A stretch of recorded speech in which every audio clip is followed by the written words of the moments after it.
Pittsburgh Steelers fans, this is not behind the steel curtain. Steel Curtain Network's Dave Schofield coming at you. Man, I have done so many podcasts over the last week or so. I can't remember what I'm doing. Cut this it. Is Just the Scho Bro start Show. You ready for me to start over? 3. Pittsburgh Steelers fans, welcome back to another episode of the Scho Bro Show. This is the Steel Curtain Network's Dave Schofield coming at you Tuesday night, just after 9. Wanted to get this going early. This is why we're stuttering along here to start. Rich, I've done a lot of podcasts. With me, as always, except when he's not, is my big brother, Rich. Rich, I'm out of it tonight. I'm still recovering from this amazing draft. How are you doing? Dave, I'm doing just wonderful, but I'm really worried about you right now because you're even worse than usual. You do realize that I did 10 podcasts in less than 48 hours over the weekend. Yeah. So for those that aren't live seeing this on the screen, this is the world's smallest violin playing "My Heart Bleeds for You." Well, this is the thing, because I hit Sunday morning / Sunday afternoon, and I just kind of felt like out of place, kind of in a haze. I'm like, I don't know what I should be doing right now. I've been anticipating this draft for so long. I've been working and powering through this draft for all weekend. Now what do I do? I needed a mental reset. So what did I do? I took my boys to go see the Mario movie again. So that was fun. But big weekend, super big weekend. That's what we're going to talk about. But you know what? We've got to talk about something else, because we're going to talk tonight. Tonight we're going to do something that's kind of important. We're going to define the relationship. When things get going, sometimes you have to define the relationship. Now, one person who doesn't have to define the relationship is my big brother, Rich. Do you want to know why? Because it was 25 years ago today. I was standing next to you, having to wear a tuxedo and everything. I just got to know, have you been singing Tony, Tony, Tony all day? Have you done it? No, I have not. Okay, because you know what today is. Yes, I do. It's your anniversary. Yes, it's your anniversary. 25 years for the big bro. Congratulations. Ironically, let me talk now. I remember that day very well. 25 years ago, we got married here, close by where I live now. Up here along Deep Creek Lake. That day, 25 years ago, was cloudy, overcast. There were a couple times it spit a little drizzle, and I'd say the temperature was right around 50 degrees, probably. Yeah. Okay. Probably about like what my weather was where I live right now today. Today, we're hovering low to mid 30s, off and on, switching between rain and snow. If you ever wanted to see, I actually took some pictures of the Wisp ski area today, because if you ever wanted to see the definition of elevation snow, all you had to do was look at the mountain with the ski area, because halfway up the slopes, green. From halfway to the top, white. That's always fun stuff. I always like doing that, looking at the mountains and everything for the distance and seeing where the snow cuts off. When you get the frozen fog, you can see where it's different, where it's where the sun hasn't hit yet versus where it has, some of those cool things. But yeah, I always appreciate the difference in elevation with the weather. But Rich, I just have to say happy anniversary. So as I told my wife this morning, as much as we would have preferred a 65-degree sunny day for our anniversary, at least we got the day we had and not a day like today. Yeah.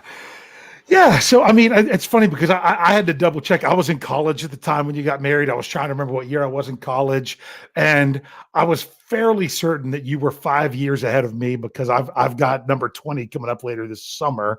So that's That's a big one. That's a good job, Rich. Kudos. We don't want to spend, too much time talking about us because it's not like this is a family show or anything. But no, I'm sure a lot of people are or lots of congratulations to you in there. But you know who else needs some congratulations? How about the con artist? The con man. Yeah. You're celebrating 25 years. He's celebrating his first ever NFL draft as a GM. And it was really something. So what we're going to talk about here tonight is there's a lot of Steelers fans that were really in love with this draft, especially while it was going on. And sometimes I just wanted to say, hold on a minute there. We had people, trying to mention 1974. And I'm like, whoa. The Steelers haven't even made all their picks yet. So hold on. Now, and they've rounded this out pretty good. And we're going to go through the draft here in a little bit, pick by pick. But the first thing we want to say is this was pretty cool. But this needs to be more than a weekend fling. This just wasn't 3 days of excitement and this is all good, great, grand, and wonderful. This needs to be in it for the long haul. We need to define this relationship between Steelers fans in this draft class because I've seen Steelers fans excited. Most of them are excited a lot of years. But this year, really excited, and I am too. But let's actually get them out on the field and actually see something to be excited about. It's the dreaded word of potential. So, well, wait a minute. I'm going to get back up top and find it because somebody actually, right as we were going live, commented exactly what I told you before we went live. Mm-hmm. Okay, here it is. Okay, Frosty the Bear 69. What you think of the draft? Man, looks solid on paper. Yeah, right. Solid on paper. But you know what? Solid we had a Browns fan in here. I don't know if they're still here or not. Had a Browns fan in here when we started. But you know who has a lot of great drafts on paper? The Browns. Who still can't really find any kind of sniffing close to anything close to a Super Bowl? The Browns. Okay. So that's just a cautionary tale. You can win the draft on draft weekend. I'd much rather win the draft next January or February or the following. This is a process. It's great where the Steelers are. It really is. And really, what's so different, and you have to ask yourself if this is a good thing or not. So I'm going to ask you, this is a good thing or not. The Steelers made a lot of picks that people thought were great picks of value when they made them. The Steelers don't always do that. Sometimes they're drafting guys that were just kind of like, well, they must have really liked them or something. Is it good that the Steelers were making picks that so many people thought were good picks? Or or is that kind of like a cautionary tale of beware the draft that everybody loves? I don't know, but I'll tell you what had to be going on was it Jeff Hartman said, to be a fly on the wall of the Steelers war room in there? Yeah. It would have been fun to hear because, they made their move up to get the guy they wanted in the first. Moved up the 3 picks, made sure they got in front of the Jets, and got the guy they wanted. And I was okay with that. And then as the draft went on, I'm wondering if at times in the Steelers war room, if it wasn't, what? This guy that we had on our list is still there? Well, that's a no-brainer. Yeah. Here's our pick, Yeah. That's what seemed like what was going on for them this weekend. Like, really? How is this guy still here? Well, heck yeah, we're going to take him. Yeah. Well, and it's interesting because I've kind of paralleled tonight's show with, with relationships. You want to be in that long-term relationship rather than just a weekend fling. But a weekend fling can develop into a long-term relationship. And what do you have to do in order to get it there?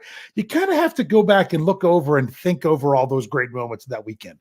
So let's do that first to really break this down. Let's go through the draft, kind of a little bit of how we were thinking with things as it went along in order to help define, this relationship. And I want to almost say ease expectations.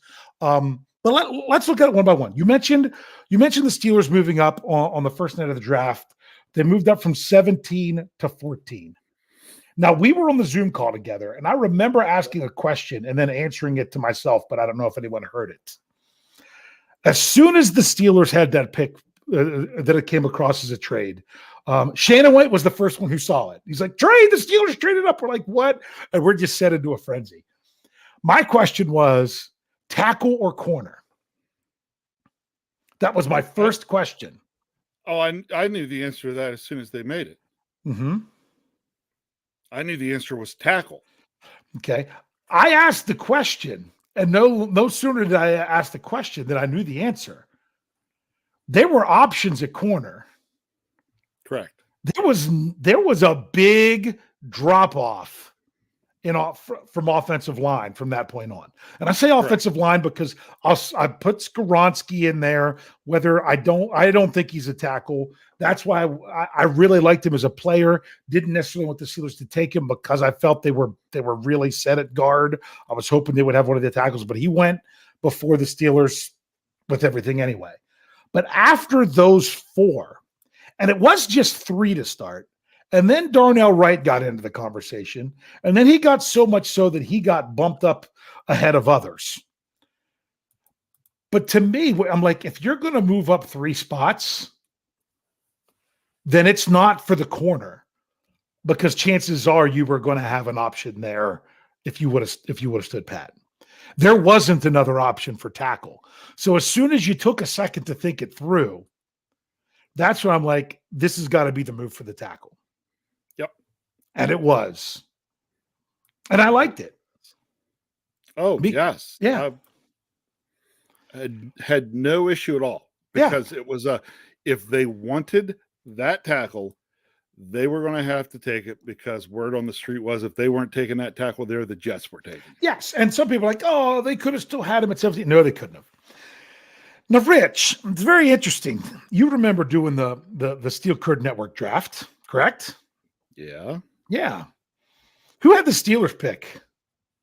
You had the Steelers pick. And we weren't allowed to trade. But who did I end up with at 17? I don't even remember. I ended up with? Oh, you did. Broderick Jones. Yes, you did. But that's because I remember you even being like, wow, can't believe this guy's still here, but why not? Yes. Yeah. Well, the thing is, Christian Gonzalez and Joey Porter Jr., Devin Witherspoon, they were all gone. So it made it really simple. But while the day we were doing that draft with all the podcasters, and it was going all around on the Slack channel, I said something to Bad and Jeff. I'm like, this is dumb already. They're like, why? I said, we're 14 picks in and no one's taking a lineman. There's no way this is going to happen. So why is our podcasters devaluing the offensive lineman this way? Said, there's no way this is going to happen. I said, I'm taking a lineman because there's going to be one. And I had my choice between Darnell Wright and Broderick Jones. I took Broderick Jones. So, but I knew that was going to happen. I knew the linemen would go before the corners because there were so many corners. And we'll get to the corners shortly. So, Broderick Jones, pretty happy with that. I got to bring up about that draft, though, because you talked about nailing yours. Yeah. Okay. I did not nail mine, but I should have. Uh-huh. Because I had the Ravens pick at whatever they were, 22? Yeah. I wanted to take Zay Flowers, but somebody took him at 20.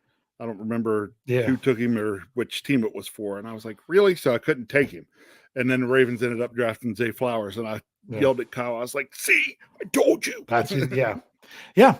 Yeah. We'll see how that works out. You know what? Right now, I'm more worried about some people are like, oh, but there was a lot of people like the Steelers. Oh, what are they going to do? The Ravens took Zay Flowers. They got to be able to answer. I'm like, the Steelers needed to focus on doing taking care of their business for the draft, not what the rest of the division was doing. Exactly. But that's just me. That was my mentality the whole weekend. But do you think Coach Belichick kind of stuck it to the Jets? That's totally. Yeah. Totally. That was the, I like to put it this way. That was Coach Belichick saying, Jets, trade up, get Aaron Rodgers, huh? Yeah. Oh, Jets, think you're going to draft a left tackle to protect him? Hold my beer. Yeah. So I kind of like that. It's funny because I've said multiple times this offseason, I'm like, where with even, it was even after I drafted Broderick Jones in that mock draft that we were doing, is I said, I don't see Broderick Jones getting past the Patriots at 14. I'd said that multiple times. I said, that just kind of feels like the Patriots pick. And I'll be honest with you, if the Patriots wouldn't have had options at corner, multiple options that they're going to do, I think they would have taken Jones there. Yes. But I think the fact that they're like, oh, but we have options at corner if we trade back, got the guy they probably would have taken at 14 if they wouldn't have traded back. Yep. And then picked up a pick. Yeah. And now on if we go back to last week when we were talking about, our wish list, we had Christian Gonzalez pretty high. We did not know at that time that then a report came out that there was something that happened when he met with the Steelers that apparently didn't go well. Yeah. So they didn't have him as high on their list. He was even behind, from what I understand, he was behind Joey Porter. That if they had the option between those two at 17, they would have taken Porter. That's just the reports that have been out there. But instead, the Steelers, they traded up. They got Broderick Jones, and that's it. Let's talk about 32 here real quick. Anything else you want to say about 14, Rich? Nope. I love that it was just a 4th-round pick. Oh, yeah. So, yeah. 4th-round pick to move up 3. Got the guy who wanted. Love the look on Jones. Nice big man who can move. I think some of that basketball background plays into it. So, yep. Good feet, good athleticism, great stuff. Yep. So, hey, we got $2 into the tip jar from Captain Underpants. Thank you, Captain Underpants. Says, wonder if Khan told Bill who he was trading for. I don't know if you knew that or not. I don't know. I don't know if you knew that, but it wouldn't surprise me if Bill was like, Belichick might have asked, hey, you all are wanting to come up. What are you after? He may have, they may have at least said position. Hey, we're looking at an offensive lineman. Yeah. So it's been Belichick is like, they're going to take that guy from the Jets. Yeah. Here you go. Yeah. I wonder if they were kind of specifically looking for that. Hey, we've got another $2 from Sean Manhan. Says PZ Jr. wearing Ike's number 24. Woo. Brian Anthony Davis called that. He did. He called that. I'm pretty sure, I think it was in the Zoom on Saturday. Yeah. To get ready for his article. He's like, I'm going with 24. So I'm like, yep, that's a good one. Speaking of PZ Jr. here, so let's roll to 32. I felt much differently than a lot of people. I realized today that I missed a bunch of messages on our Slack channel because I muted the draft channel on there because people were just putting ridiculous stuff in there before and it was just too much, and I'd muted it along like months ago. So I missed a lot of those conversations, which was actually kind of good. And I'm kind of glad when I went back and found that out today, because there were some people that were pretty adamant about the Steelers trading back out of 32. And I didn't, and I'm trying to remember, was it on this show? Was it on the preview the week before? Somewhere I was asked, did you trade back out of 32? And I gave the Dave answer. You might have given the Dave answer too. It depends on how the board falls. It really depends on how the board falls, as if you're going to move back or not. Once day 1 finished, and we were looking at what we were looking at for day 2, the Steelers took a philosophy that I threw out there at a bunch of my family back. I don't know, when was that? 2003 or 4, when it came to our family's lake property here on Deep Creek Lake. because that was the first time the family we decided about should we sell it, and I was the only one who was for it. And I was like, why not think about it? Stick a ridiculous price tag on it, and if somebody's willing to pay it, go for it. And to me, that's what the Steelers ended up doing with this pick. I'm sure Khan put a ridiculous price tag on it because he said to himself, you're either going to give us what we want and make it something we can't pass up, or we're going to go pick the guy we want to pick. Yeah.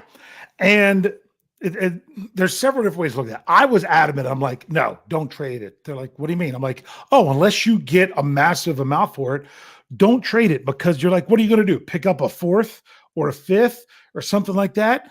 Do you think the pick you get, however many picks later, and that other pick is going to be better than what you get right there at 32? If you have someone you really want at 32, and let's say you only move back 5 spots, and that player's not going to be there, is that other player you get in the 5th round really going to be worth the difference in what you had there? Think about that. And that's why it depended on the way the board fell. If the board fell in a way that there was 4 or 5 players that were like, you could take any of these guys, I'm fine with that. And honestly, I feel like there were even more than that. But there was one above the rest. Yep. Everybody knew that if the Steelers made the pick at 32, everybody knew who it was going to be. Yeah.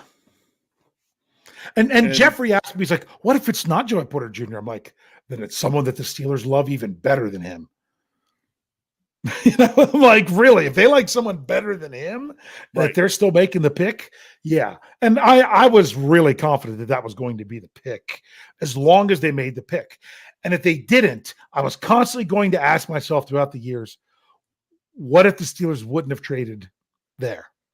And what if they would have had Joey Porter Jr.? We don't know what they would have got. We don't know what they would have gotten another pick. Nope. Didn't matter. But to me, someone who said it earlier, I saw the there you go, Sherry Richards. That's who I thought said it. If you look at what Arizona got for 33, if that was the best offer, then I'm glad we stayed. Exactly. I was going to say that. That's the thing I was going to say. Look at what went for 33. They didn't gain any picks in this draft. They picked up a third next year. Now that's pretty good. That's not bad. Because a fourth this year is worth a third next year is pretty much how that works. But I wasn't making that trade for next year. I was not making that trade thinking of next year. So the Steelers traded Chase Claypool for Joey Porter Jr. That's what they did. Do we count that as being right in our mock draft that we did? Because they drafted Joey Porter Jr. It just wasn't the right spot. That's one of the old. If you get the right player at the right spot, you get a full point. If you get the right player in a different spot, you get a half a point. So we get a half a point on that one. Yeah, so I get a half a point for breaking Broderick Jones before because it was the right player to the right team, just not the wrong spot.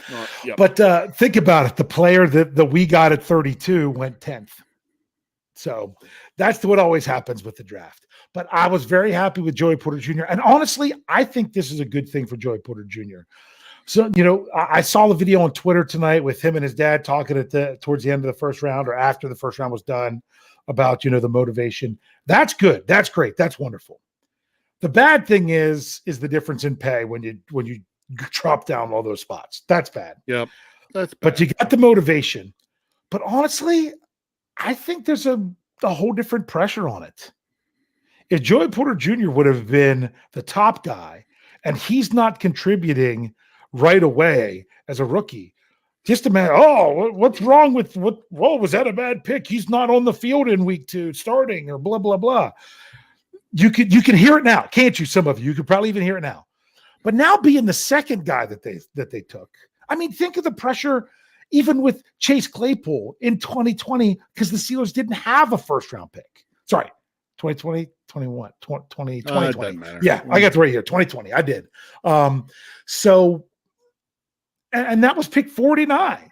So, because it was the first person that the Steelers drafted, blah, blah. The whole fact that he was the second guy drafted, to me, takes a little bit of the, hey, let's make sure we're good and getting them on the field at the right time. So Yeah, and he's got enough pressure on him already just because he's Joey Porter Jr. yeah, and he's now in Pittsburgh. He didn't also need the pressure of being the first guy they took. yeah. So you're right. It will, I mean, there's still going to be things there, but it's just one less thing there. Yeah. And I got to keep reminding myself that Keanu Benton is a second round pick and not a third round pick. Mm-hmm. Honestly, I keep thinking that he's a third round pick because he was the third. He pick was of our the third Steelers. pick. Yes. Okay.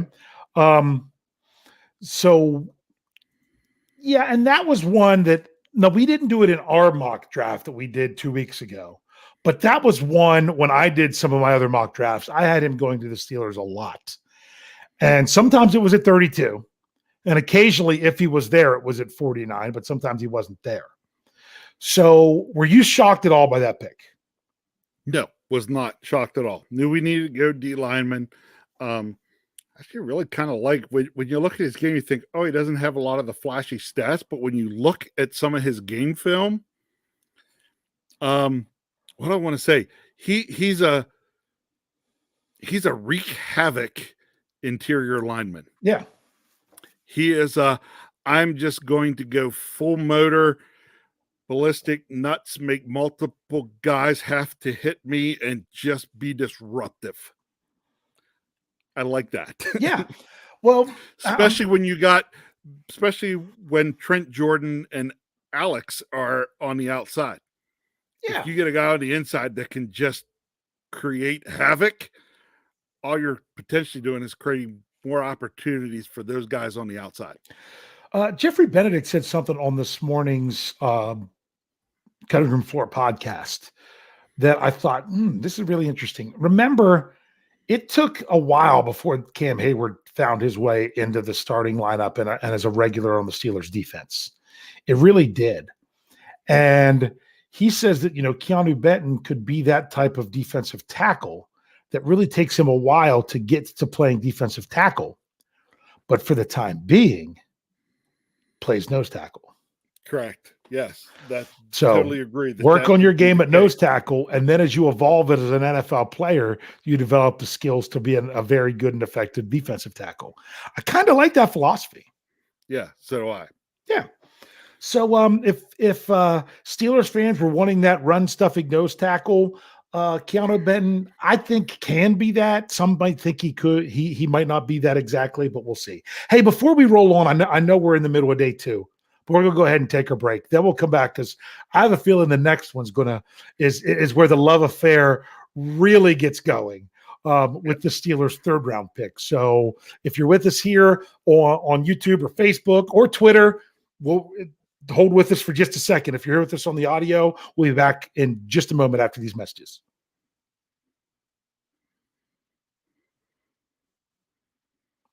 All right, Pittsburgh Steelers fans, here we go. I still can't speak properly tonight.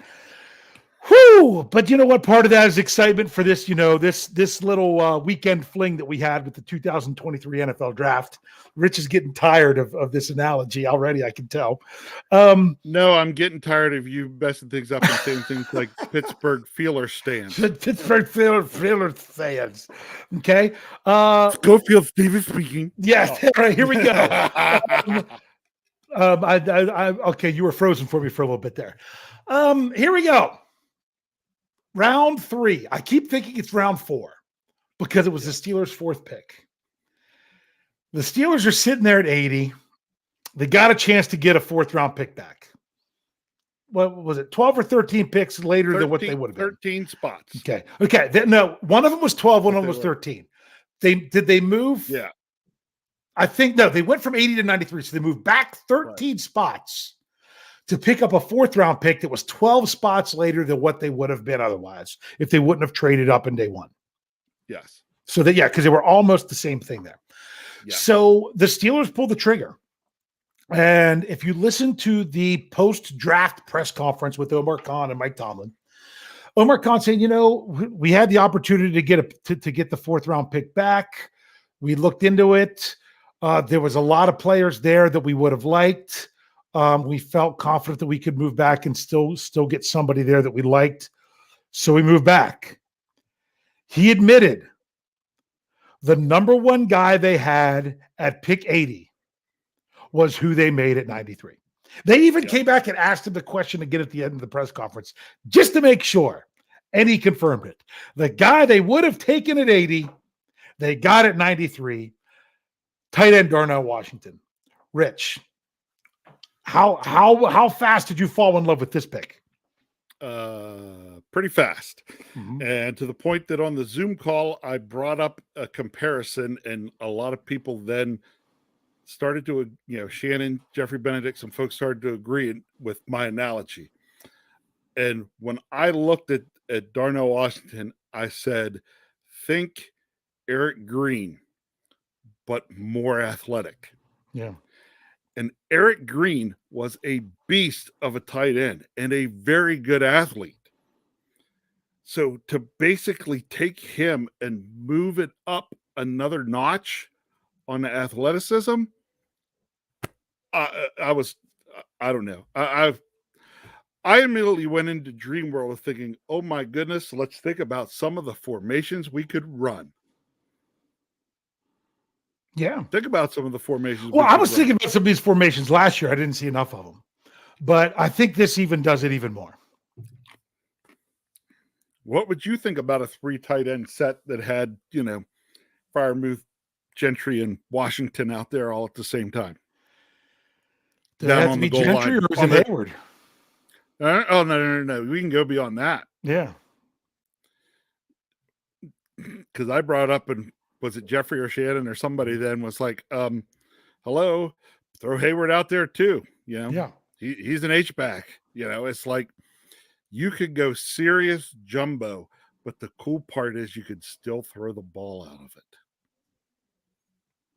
You could still, if you're on the 2-yard line and send that package in, you could still play fake and throw the ball. Yeah. It's insane. Yes. The possibilities. Like I'm sitting there thinking, if my name, I'd never want my name to be this, but if my name happened to be Matt Canada, that's the first thing I would have been thinking when we got this guy. Oh my gosh, what kind of fun can I have drawing some things up with what my personnel is now? Yeah. Yeah. And to me, once again, it was just the value there. I still look at the Steelers' first 4 picks, and I see them as 2 players that the Steelers would have potentially taken at pick 17, and then 2 players that they would have potentially taken at pick 32. Yes. And they got 4 of them. Mm-hmm. So they moved up from 17 to get the 1. They still got one that would have been a 17 at 32. They got someone they would have thought about at 32 at 49. And then they still got someone they would have thought about at 32 at 93. It's crazy. I know some of them are the medicals. I talked about things that was Friday night and saying, am I concerned about the knees? I said, yeah. And I say what I'm concerned is anytime it's an offensive lineman or a defensive lineman or a big dude, and they say that you might have a chronic knee problem, that doesn't go away. But then the more I looked, I'm like, this guy might be 6'7". He's only 265. That's not as horrible weight bearing as you would think of it being otherwise. So he's saying, I had a minor procedure done to clean up some cartilage at some point, but that's been it. We'll see if it's a problem, but I mean, my goodness, at that point, you take the chance. Oh yeah. And just think about what it can be. So that's one of those things that let's see. I could try,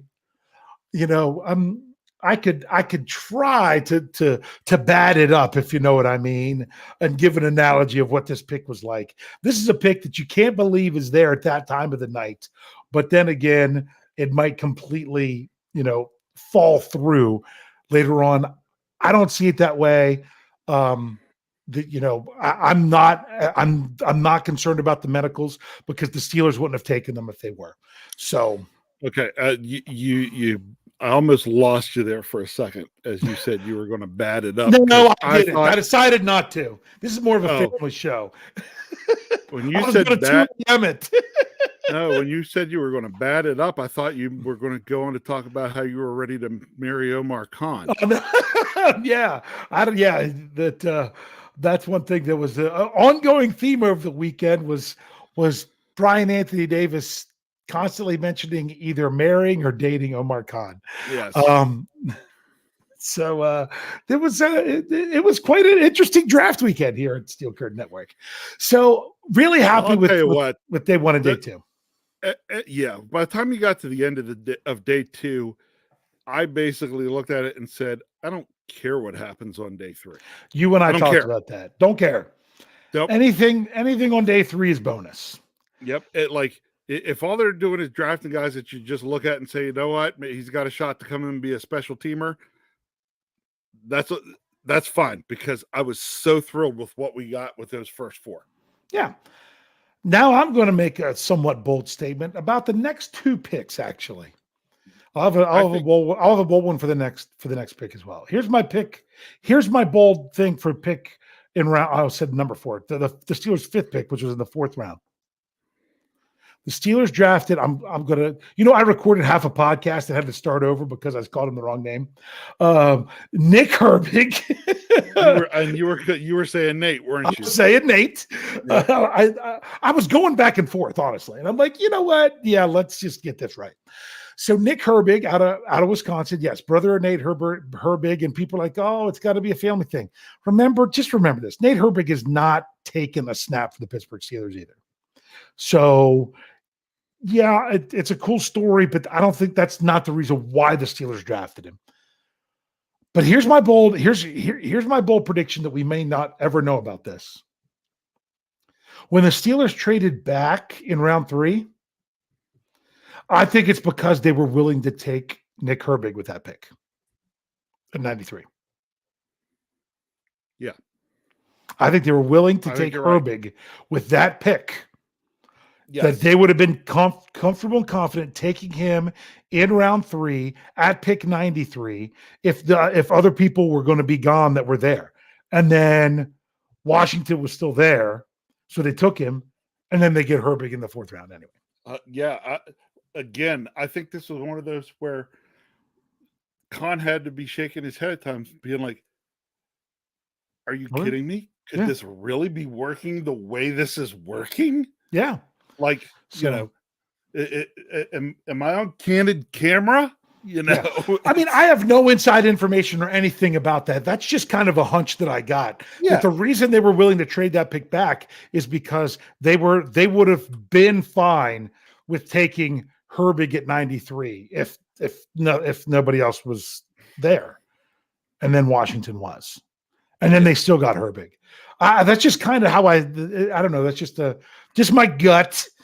It's a pretty big feeling that's what it was. So anything you want to say about Herbig?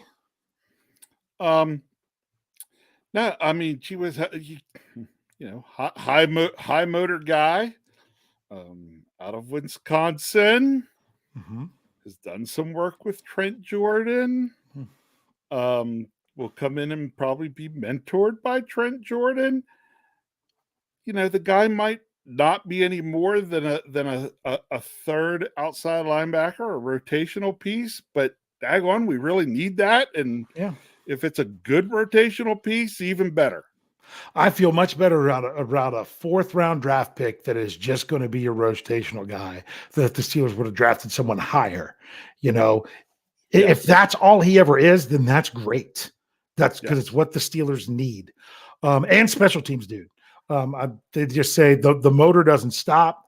It was Roy Countryman that was on with Jeff on Let's Ride on Monday, and he was talking. He loved the Herbig pick, and people are like, "Oh, he's kind of small. He's kind of light." He's like, "I don't care what they list him at." He says T.J. Watt is not as heavy as what they say he is. He's lucky if T.J. Watt's 235 is what he thinks.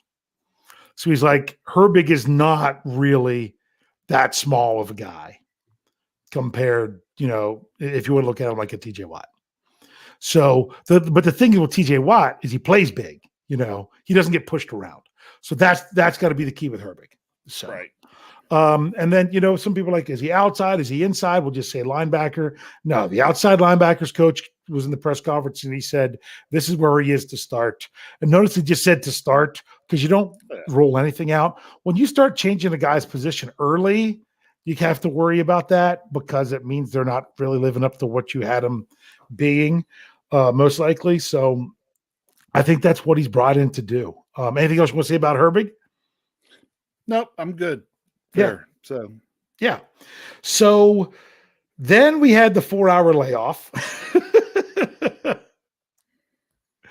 And then we finally got to round 7. And of course, I had to be on my toes for everything, ready to do a podcast at any time on all that great stuff. Made it to round 7. Okay. I keep messing up the letters of the Steelers' first 7th round picks names. I keep wanting to call him like Trey Case instead of Corey Trice. I don't know why. I just keep getting it mixed up in my mind. So they drafted another cornerback. Okay.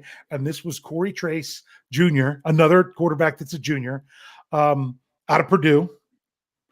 And this is another long cornerback. Like length is the thing, just like Joey Porter Jr. Now, it's funny because I brought this up on Saturday in a Zoom call. I said, I really hope they were joking, but we actually had someone in the live chat say, length is a bad thing for a defensive back. And I said that we were rolling pretty bad. Why would length be a bad thing for a defensive back? No, you don't want long arms to be able to knock the ball away or to reach around a receiver in order to hit the ball or anything like that. Yeah, length is a good thing. Yeah, we want T-Rex out there. High five. Yeah, let's get out there. Oh no, let me try to stop the ball. Yeah, length is a good thing when it comes to a cornerback. So did I still not say the name wrong? Right? You never say anything right, so I just don't pay attention. No, because I said it's Corey Trice, right? Obie Trice. Oh, huh? Yeah. So, I was saying how I keep getting messed up with his name. Hopefully, that's what people were commenting about, and that I didn't actually say it wrong again. George OTJ tells me that he is messing up again. So, yep. Yeah. Okay. George, I've gotten to the point, like I said, when it comes to names, I just ignore it with Dave because he never gets them right anyway. No, I never do anyway. Act like everything's okay and keep going. Yeah, I don't know. If that's all that came out of my mouth, that's what my brain was saying. But like I said, my brain is still mush from this past weekend. So here's my bold statement on this pick. Some people are like, why? The Steelers really have a lot of cornerbacks. Did they, a lot of people wanted them to double dip. Some people were like, why even bother? Especially when they signed another cornerback during that downtime between the 4th round pick and the 7th round pick. That was when they signed Sullivan. It was announced today officially. That's more of a slot corner. We're not going to go into that too much just because we're running late on time. We want to finish up with the draft here. And then they drafted another corner. Here's my thought on Trice. I think he was a player that the Steelers targeted in the 4th round if they didn't get another cornerback before then. If they didn't get Joey Porter Jr. or draft someone else in between.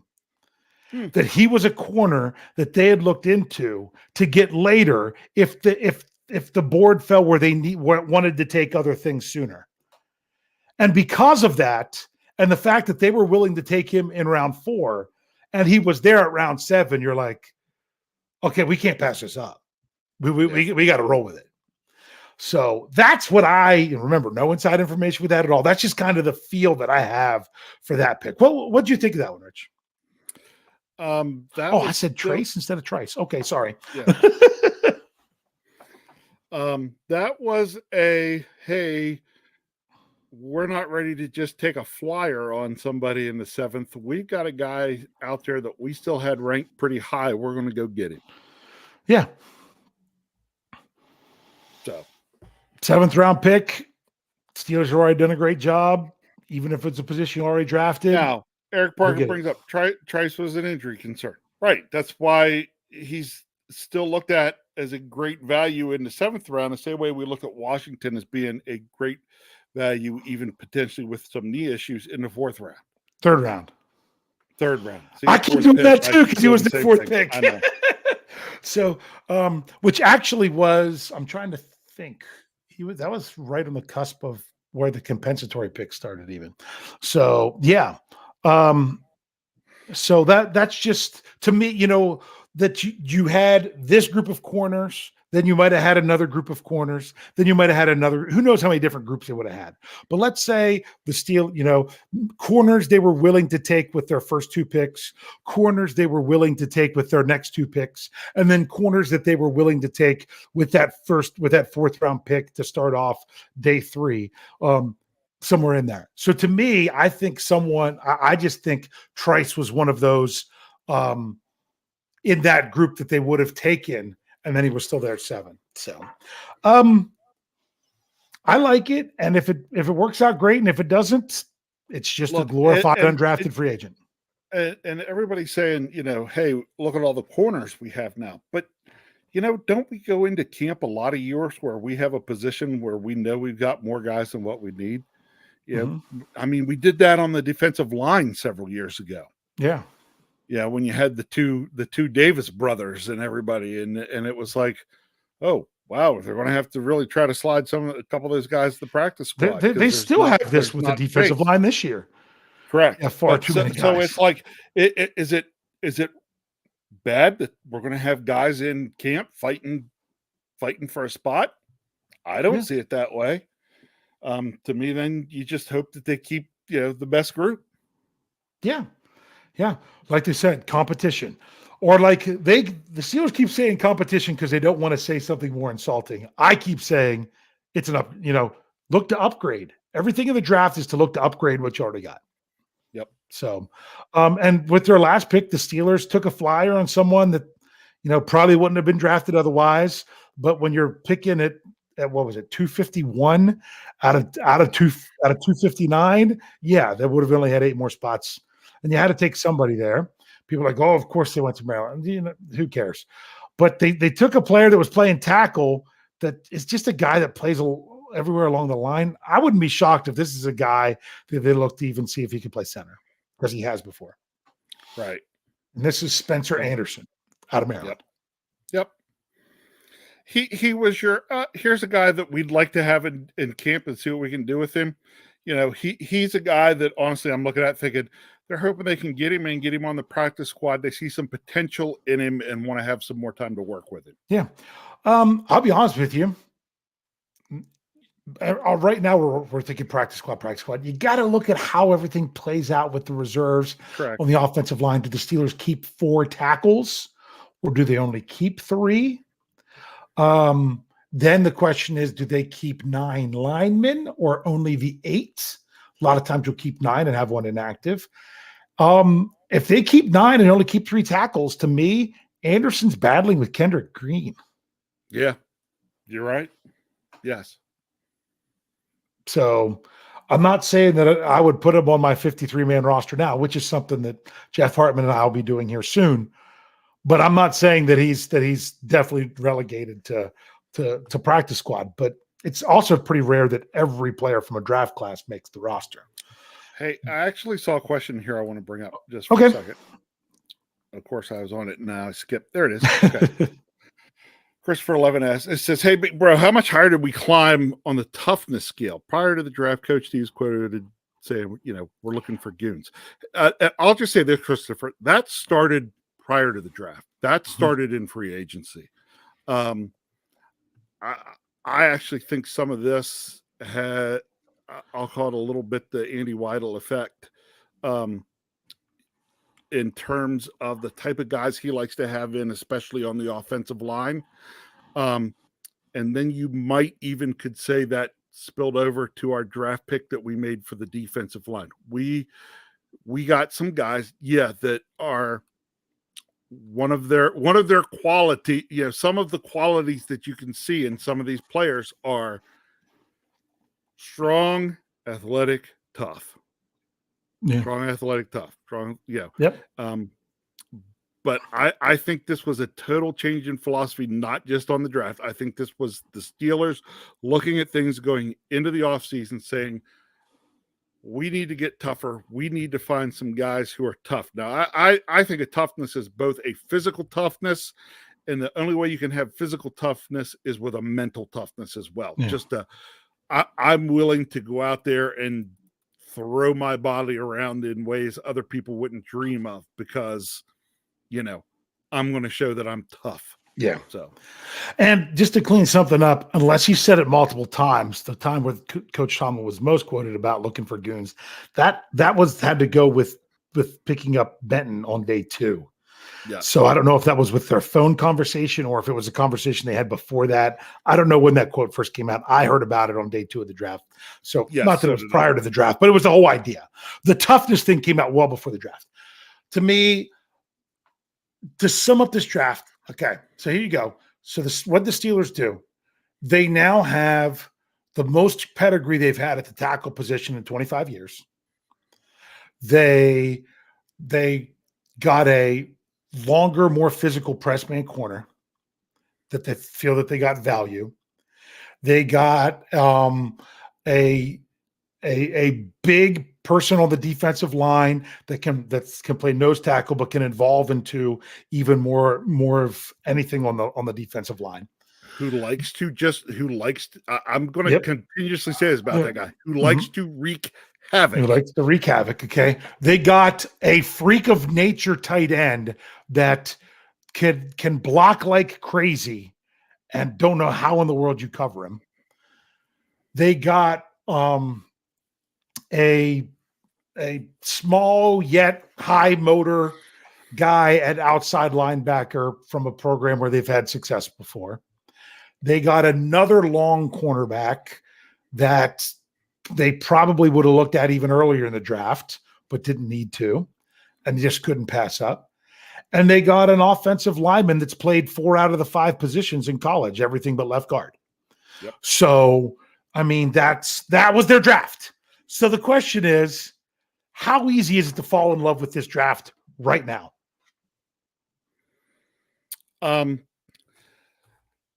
Oh man, this is probably it's so easy. It is probably the most excited I've been after a Steelers draft in at least 20 years. Yeah. Actually, probably since we drafted Ben. Yeah.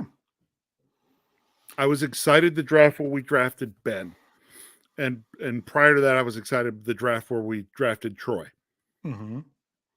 But really, since we drafted Ben, there have not been a whole lot of drafts I've been this excited about. Probably the next closest one was the one a couple years ago, where we get Najee and Muth. Yeah. But this one far outdoes that one in terms of overall down the line throughout the draft. Yeah, and I mean, I think it's something that the love affair just needs to continue. I love this draft right now, but like I said, I need to love this draft in a year from now. And more importantly, I need to love it in 3 years from now. And we're not going to feel the same about all these players as we do right now. But this is what you said. Sometimes they say, when you're kind of having problems, you want to look back to when you first started and think of those memories. So Steelers fans, if you're getting frustrated with any of these players throughout their first couple of years as they're coming to the league, think back to this moment on draft weekend and how in love you were with this draft and remember the good times. Go ahead, Rich. What we need more of them than not to live up to the hype. Yeah. That we're giving them. Yep. As again, we've got 7 guys, right? If 3 or 4 of them live up to the hype, then you can look at this draft and say, hey, that was a really good draft. If 6 of them live up to the hype, then we can start talking about 1974. Yeah, we're not going to talk about Because 1974 no, for probably about 7 years. Give me 7 nobody years. talked about 1974 in 1974. Or 75 or 70. 75, 76. You know, It was only after I'm you were going to like dress on Stat Geek this week. where you actually start looking at it, had a couple years down the road when everybody's like, my goodness, look at how all these guys lived up to the hype. That's when you knew you'd done something special. And that's what I'm hoping for this draft. I want to say, oh my gosh, look at how all those guys lived up to the hype. Yeah. Yep. So don't forget your first love, Steelers fans. Think back to draft weekend if there's some growing pains along the way. Rich, we got to get to our big question. I'm going to ask you quick. We'll get it out there in the live chat. I'm give a very brief answer here, and we're going to go just quick answers from everyone. Wait for me to put it out there. If you're new, if you haven't been here for a while, and you're coming back because of the draft coverage and listen to me stumble over names and even trying to say what our network is tonight, hopefully you made it through.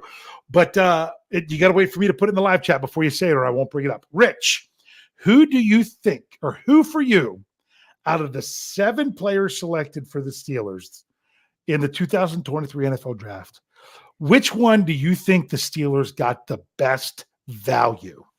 What was their best value? The best of the player they drafted when they drafted. Ooh, see, I was ready to spit out a quick answer or something else because I thought you were going to ask a different question. Nope, this is where I'm going.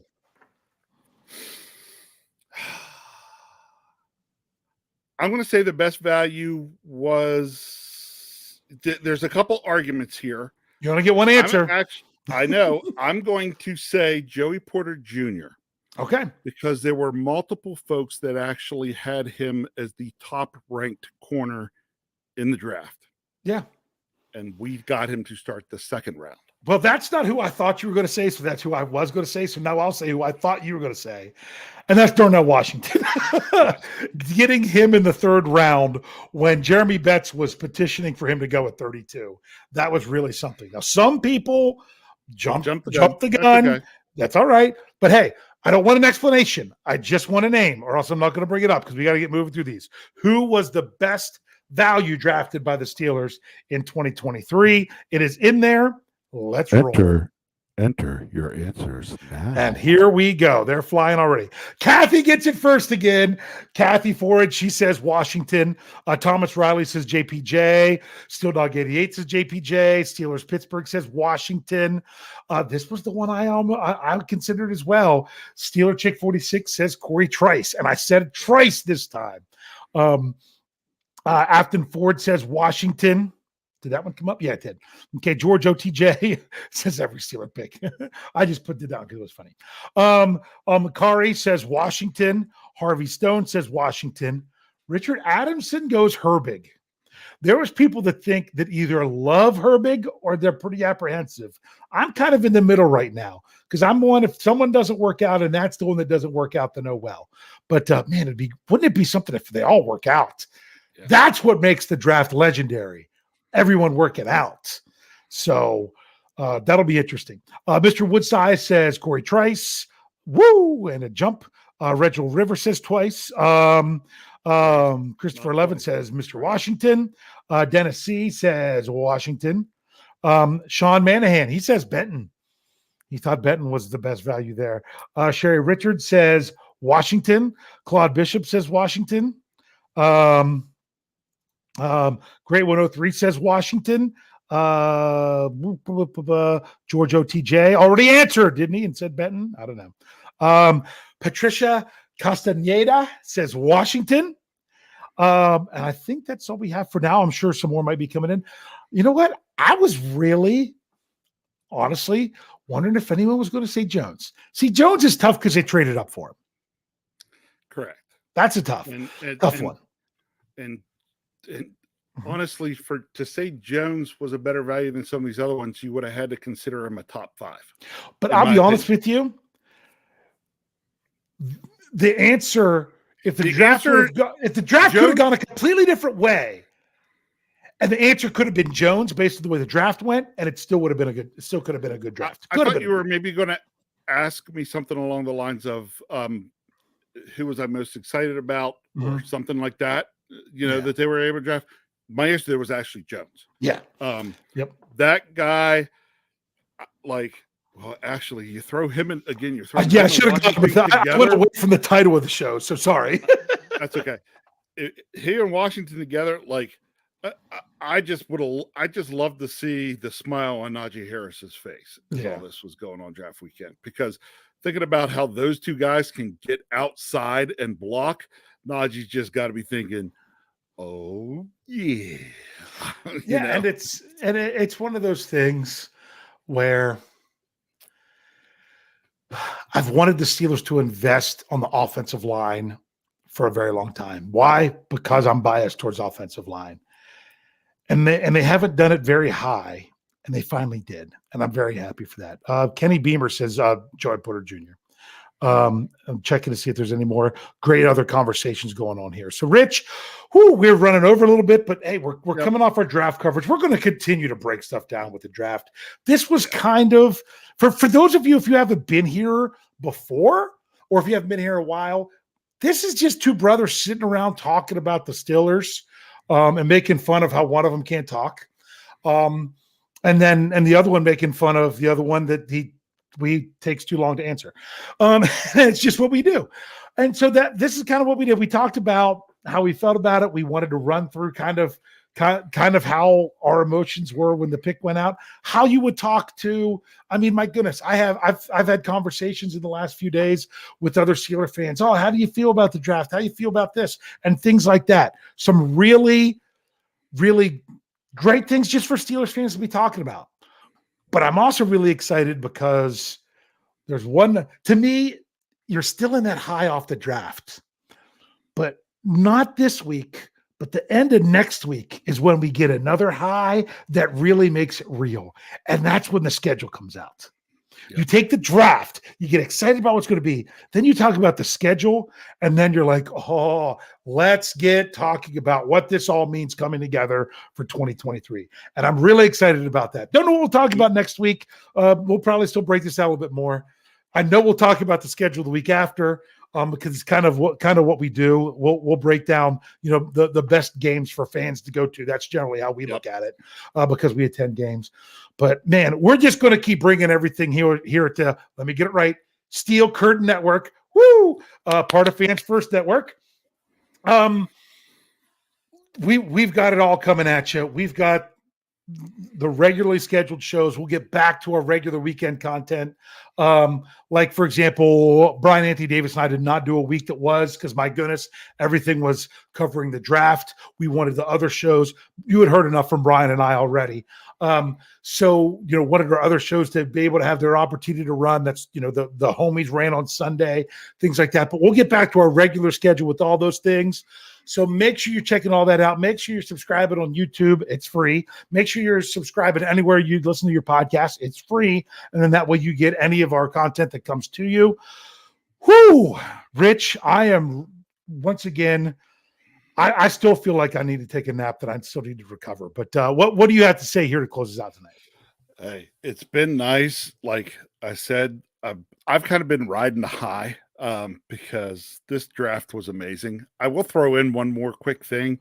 I was watching the draft on the NFL Network, and right after the draft, they went to the folks covering about who they were most impressed with their draft. And on the NFL Network, Daniel Jeremiah, who does their big board, was the first to go, and his answer was the Pittsburgh Steelers. He was impressed with their draft. So, that just gets me excited. As Dave said, we'll be moving up towards, next thing will be schedule release. Then we'll be talking rookie mini camp, and then, just things are coming. There's a lot to be excited about, a lot moving forward, but a lot for us to cover, and we'll be there to cover it. Can't wait.